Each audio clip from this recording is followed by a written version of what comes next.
Warahmatullahi wabarakatuh. Alhamdulillahirrabbilalamin. Wabihi nasta'in wa ala umuri dunya waddin wa ala alihi wa sahbihi ajma'in, amma ba'du. Puji dan syukur marilah kita panjatkan kehadirat Allah subhanahu wa ta'ala. Pada kesempatan hari ini saya dapat menyampaikan materi kuliah tentang budgeting atau penganggaran. Mata kuliah Tafsir Manajemen Pendidikan, UIN Sunan Gunung Jati, Prodi Manajemen Pendidikan Islam. Nama saya Hayati Nupus, mahasiswi UIN Bandung, S2, reguler MPI. Di sini saya akan menyampaikan tentang budgeting. Baiklah teman-teman, di sini kita ada 4 pembahasan. Yang pertama, apa yang dimaksud dengan budgeting atau penganggaran. Yang kedua adalah bagaimana fungsi budgeting atau penganggaran dalam dunia pendidikan. Yang ketiga, dari mana sumber-sumber budgeting, penganggaran pendidikan Islam. Dan yang keempat, bagaimana budgeting atau penganggaran dalam perspektif tafsir Quran. Baik, selanjutnya kita bahas definisi dari budgeting atau penganggaran.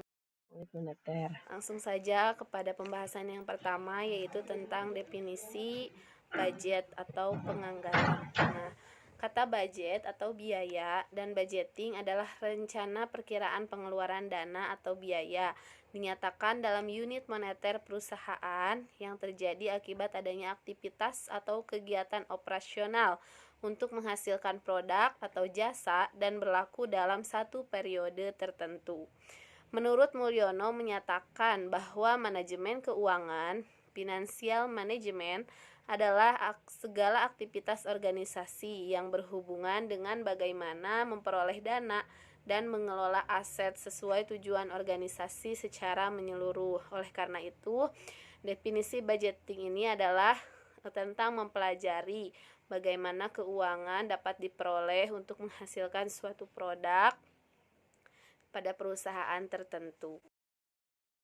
Di dalam definisi lain, di sini ada menurut Nanang Fatah menjelaskan bahwa budgeting dalam menentukan biaya satuan pendidikan terdapat 2 pendekatan. Yang pertama yaitu pendekatan makro, yang kedua adalah pendekatan mikro. Nah, apa saja pendekatan mikro dan makro ini? Nah, pendekatan makro mendasarkan perhitungan pada keseluruhan jumlah pengeluaran pendidikan yang diterima dari berbagai sumber dana, kemudian dibagi dengan jumlah murid. Nah, kalau pendekatan mikro berdasarkan perhitungan biaya, berdasarkan alokasi pengeluaran per komponen pendidikan yang digunakan oleh murid. Untuk contoh pendekatan makro misalnya adalah pengeluaran pendidikan yang diterima dari dana BOS, dihitung dari seluruh jumlah siswa. Nah, itulah adalah pendapatan makro karena keseluruhan biaya ini dari berbagai sumber. Tetapi untuk pendekatan mikro, contohnya adalah alokasi pengeluaran PAS misalnya. Biaya PAS ditanggung oleh siswa-siswi. Nah, itu termasuk ke dalam pendekatan mikro karena alokasi pengeluarannya itu per komponen pendidikan digunakan oleh murid. Sedangkan kalau biaya BOS itu bersumber dari semua jumlah murid untuk kegiatan atau operasional sekolah secara global.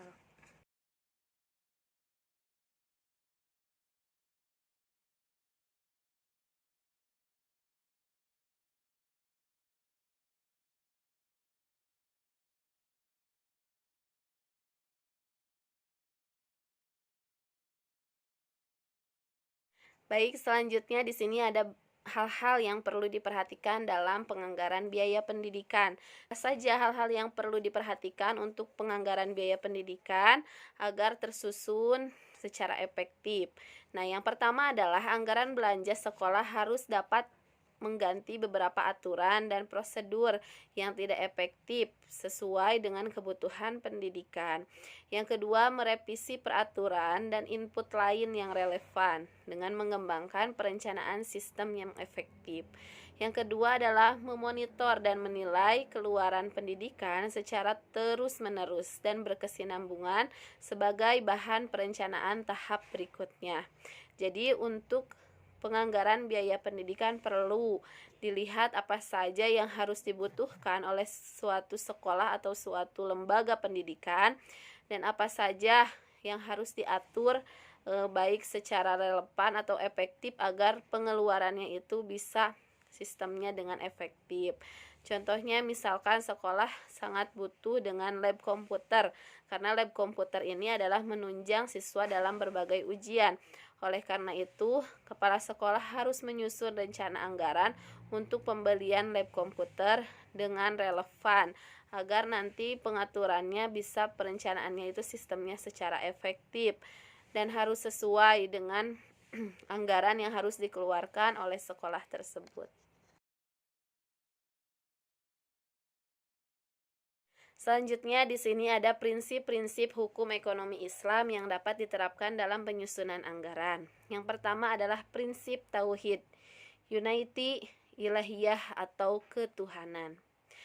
Prinsip tauhid ini adalah prinsip umum dalam Islam, sehingga hukum ekonomi Islam pun menganut prinsip tersebut. Mengapa? Karena prinsip ini menegaskan bahwa semua manusia ada di bawah satu ketetapan yang sama, yaitu ketetapan tauhid yang dinyatakan dalam kalimat la ilaha illallah, tidak ada Tuhan kecuali Allah. Prinsip tauhid ini ditarik dari firman Allah Subhanahu wa taala Quran surat Ali Imran ayat 63. A'udzu billahi minasyaitonir rajim. Bismillahirrahmanirrahim.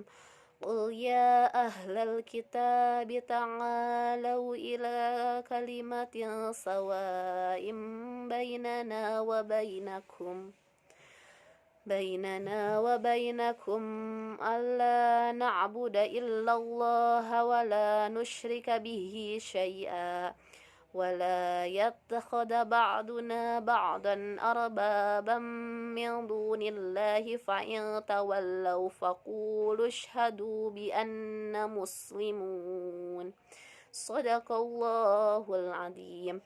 Yang artinya, hai ahli kitab, marilah berpegang kepada suatu kalimat ketetapan yang tidak ada perselisihan antara kami dan kamu, bahwa tidak ada kita sembah kecuali Allah, dan kita persekutukan Dia dengan sesuatu apapun, dan tidak pula sebagian kita menjadikan sebagian yang lain sebagai Tuhan selain Allah. Jika mereka berpaling, maka katakanlah kepada mereka, saksikanlah bahwa kami adalah orang-orang yang berserah diri kepada Allah. Selanjutnya di sini ada prinsip yang kedua. Prinsip yang kedua di sini adalah prinsip keadilan atau equilibrium, keseimbangan. Nah, keseimbangan atau prinsip yang kedua tentang keadilan di sini adalah prinsip yang menuntut terwujudnya keseimbangan individu dan masyarakat. Prinsip tersebut menghendaki jalan lurus dengan menciptakan tatanan sosial yang menghindari perilaku merugikan. Dalam penyusunan anggaran harus dialokasikan secara adil untuk kepentingan seluruh kelompok masyarakat. Jadi prinsip yang pertama tadi adalah tentang tauhid, dan yang kedua di sini adalah prinsip keadilan, di mana pembiayaan atau penganggaran ini harus adil secara merata, harus secara berkeseimbangan. Untuk apa? Yaitu untuk kepentingan yang adil seluruh kelompok masyarakat di lembaga pendidikan. Prinsip keadilan ini diambil dari Quran surat Al-An'am ayat 152 yang berbunyi, A'udzu billahi minasyaitonir rajim. Bismillahirrahmanirrahim. ولا تقربوا مال اليتيم إلا بالتي هي أحسن حتى يبلغ أشده وأوفوا الكيل والميزان بالقسط ولا نكلف نفسا إلا وسعها وإذا قلتم فاعدلوا ولو كان ذا قربى وبعهد الله أوفوا ذلكم وصاكم به لعلكم تذكرون. yang artinya, dan apabila kamu berkata, maka hendaklah kamu berlaku adil, kendatipun dia adalah kerabatmu, dan penuhilah janji Allah, yang demikian itu diperintahkan Allah kepadamu agar kamu ingat. Shadaqallahul Adzim. Selanjutnya, prinsip yang ketiga adalah prinsip amar ma'ruf nahi munkar. Apa itu prinsip amar ma'ruf nahi munkar dalam penganggaran? Nah, prinsip amar ma'ruf nahi munkar adalah prinsip yang memposisikan anggaran sebagai pedoman kerja, sehingga bagi yang melakukan penyimpangan atau kemungkaran dapat diberikan sanksi, dan yang berprestasi dapat diberikan reward. Setelah kita mengetahui prinsip-prinsip dalam penganggaran, di sini ada fungsi budgeting atau penganggaran. Nah, fungsinya di sini ada 3. Yang pertama, meningkatkan efektivitas dan efisiensi penggunaan keuangan sekolah. Nah, di sini yang manfaat yang pertama untuk meningkatkan efektivitas. Jadi, penganggaran sangat bermanfaat untuk apa? Yaitu untuk penggunaan keuangan sekolah, baik jangka pendek maupun jangka panjang. Yang kedua adalah meningkatkan akuntabilitas dan transparansi keuangan sekolah. Nah, untuk keuangan sekolah di sini harus transparan, bukan berarti harus semuanya dikemukakan. Akan tetapi penganggaran di sini semua sivitas akademika harus merancang anggaran ke depannya bagaimana dan meningkatkan akuntabilitasnya sehingga penganggaran sekolah dapat berjalan dengan baik. Yang ketiga, meminimalkan penyalahgunaan anggaran sekolah. Jika tidak ada penganggaran di dalam suatu sekolah, budgeting, maka tidak akan ada pelaksanaan budgeting itu secara efektif, karena dengan perencanaan penganggaran ini, manfaatnya itu untuk mengurangi atau meminimalkan penyalahgunaan anggaran sekolah. Biasanya karena tidak ada aturan-aturan yang memuat tentang anggaran sekolah, maka biasanya anggaran yang harusnya digunakan untuk anggaran B ternyata digunakan untuk anggaran C. Nah, dengan perencanaan budgeting ini bisa untuk meminimalisir itu karena sudah ada aturan-aturannya di dalam. Selanjutnya di sini ada sumber-sumber budgeting pendidikan Islam. Dari mana saja sumber-sumber penganggaran untuk pendidikan Islam? Di sini ada 4. Yang pertama dari pemerintah dan masyarakat. Negara berkewajiban menjamin 3 kebutuhan pokok masyarakat. Yang pertama adalah pendidikan, yang kedua kesehatan, dan yang ketiga keamanan. Berbeda dengan kebutuhan pokok individu, yaitu sandang, pangan, dan papan, di mana negara memberi jaminan tak langsung dalam hal pendidikan, kesehatan, dan juga keamanan. Nah, di dalam pemerintahan biasanya ada bantuan operasional sekolah atau BOS yang diberikan kepada sekolah-sekolah untuk penganggaran sekolahnya. Yang kedua ada wakaf. Nah, wakaf di sini adalah sumbangan. Dalam pengertian umum merupakan hadiah yang diberikan untuk memenuhi banyak kebutuhan spiritual kaum muslimin.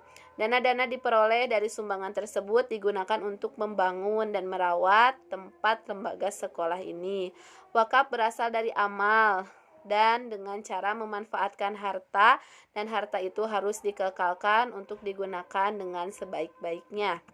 Yang ketiga, sumbernya itu adalah zakat.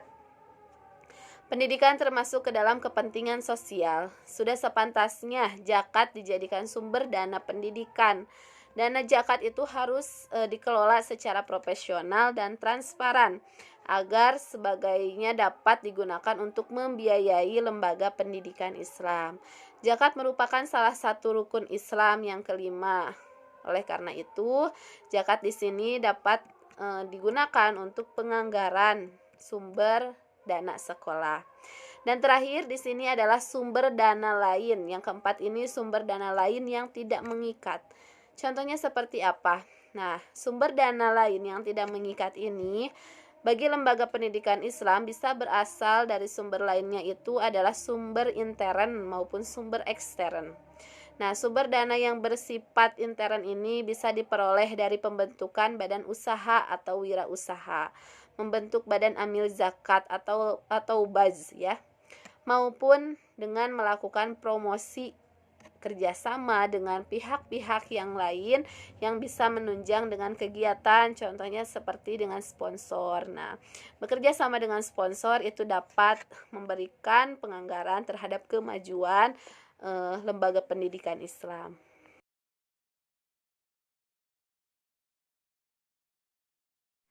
Selanjutnya di sini ada budgeting penganggaran dalam perspektif tafsir Al-Qur'an.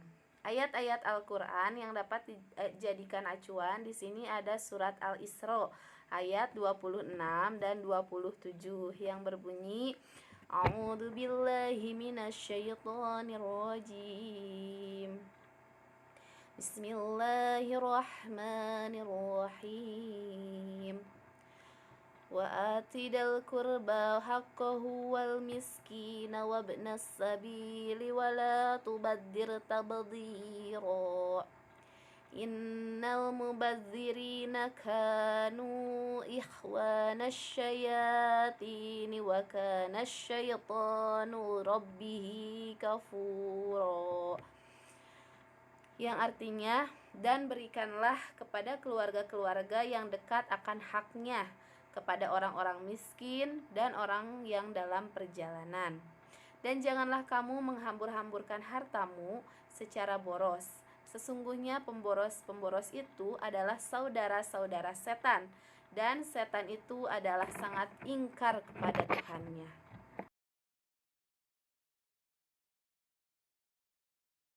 Selanjutnya Allah Subhanahu wa taala menjelaskan dalam Al-Qur'an surat Al-Mujadilah ayat 12 sampai 13 yang berbunyi A'udzu billahi minasyaitonir rajim.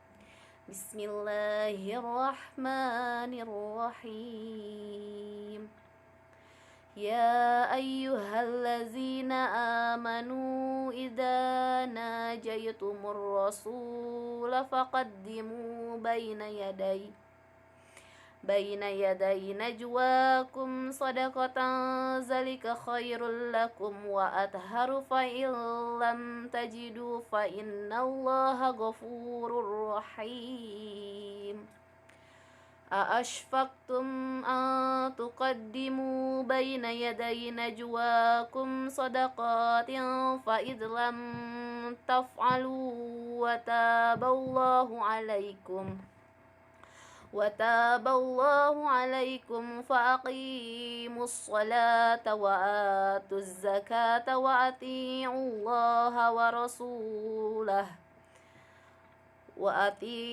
الله ورسوله والله خبير بما تعملون. Yang artinya, hai orang-orang yang beriman, apabila kamu mengadakan pembicaraan khusus dengan Rasul, hendaklah kamu mengeluarkan sedekah kepada orang miskin sebelum pembicaraan itu. Yang demikian itu lebih baik bagimu dan lebih bersih. Jika kamu tidak memperoleh yang disedekahkan, maka sesungguhnya Allah Maha Pengampun lagi Maha Penyayang. Apakah kamu takut akan menjadi miskin karena kamu memberikan sedekah sebelum mengadakan pembicaraan dengan Rasul? Maka jika kamu tiada memperbuatnya dan Allah telah memberi taubat kepada kamu, dirikanlah sholat, tunaikanlah zakat, taatlah kepada Allah dan Rasul-Nya, dan Allah Maha mengetahui apa yang kamu kerjakan. Di dalam surat Al-Mujadilah ayat 12 sampai 13 di atas memberikan gambaran tentang konsep pembiayaan pendidikan dalam Islam.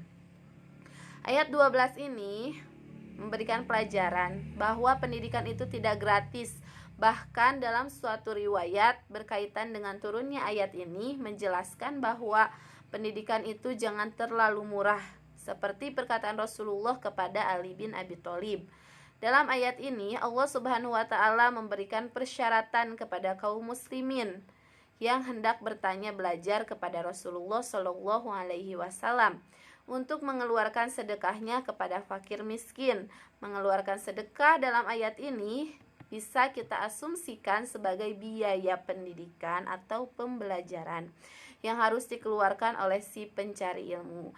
Jadi di dalam ayat 12 sampai 13 ini menceritakan bahwa pendidikan itu tidaklah harus gratis, tidaklah harus murah, akan tetapi pendidikan harus ada anggaran pembiayaannya, karena pada zaman Rasulullah pun ini sudah ditanyakan oleh sahabat Ali bin Abi Thalib. Juga di dalam ayat ini dijelaskan syarat untuk mengeluarkan sedekah. Nah, tujuan di sini yaitu untuk mencegah kaum muslimin bertanya secara berlebihan atau terlalu sering bertanya sehingga hal ini membebani Rasulullah Shallallahu alaihi wasallam. Dengan adanya syarat tersebut, maka kaum muslimin pun berpikir dua kali untuk lebih sering bertanya kepada, malah melupakan kewajiban untuk memperhatikan perkembangan pendidikan anaknya. Selanjutnya ayat 13 ini juga dalam surat Al-Mujadalah ini memberikan pelajaran khususnya bagi mereka yang memangku tanggung jawab dalam pengelolaan pendidikan. Jadi tujuannya itu untuk pengembangan pendidikan Islam, supaya masyarakat pada waktu itu tidak banyak bertanya kepada Rasulullah, tetapi lebih memperhatikan tentang perkembangan pendidikan agama Islamnya.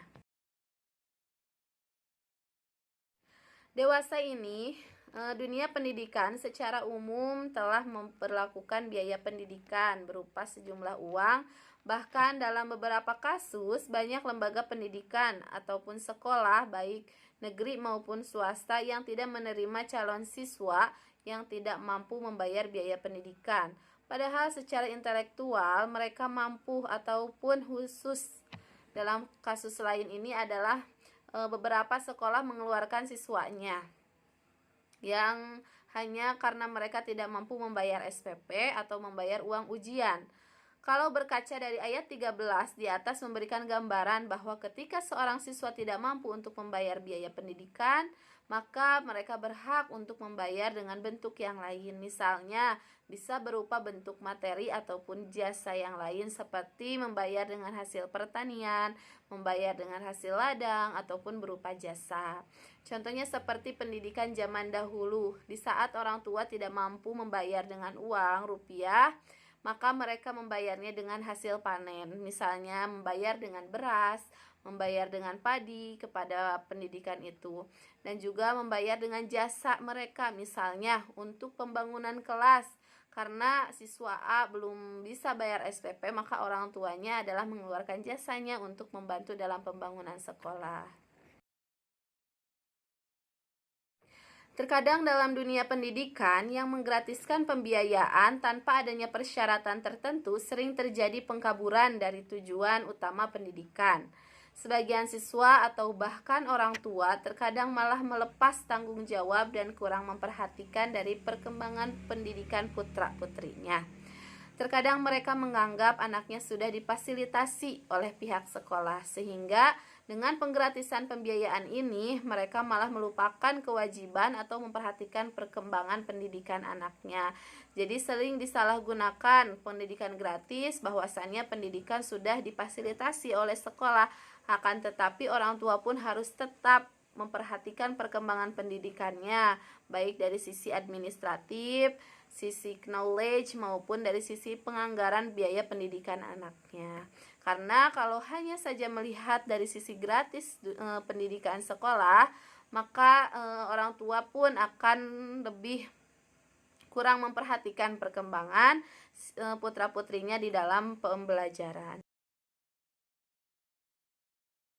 Selanjutnya di sini dalam ayat 13 surat Al-Mujadalah ini memberikan pelajaran khususnya bagi mereka yang memangku tanggung jawab dalam pengelola pendidikan.